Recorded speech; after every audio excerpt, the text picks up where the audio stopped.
The ringtones from our smartphones, we hear them all the time. An unborn baby's heartbeat, something we seldom get to hear, but the two are now connected thanks to a recent study. 90% of the unborn babies monitored exhibited a startle reflex on the first smartphone ring.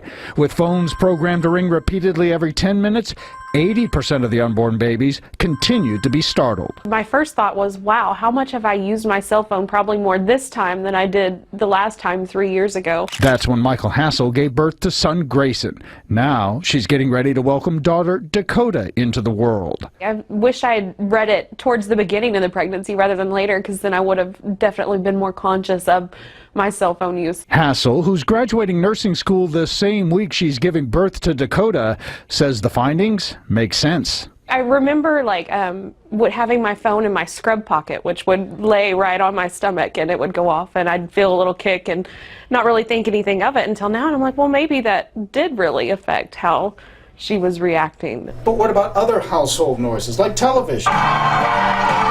Or the car radio.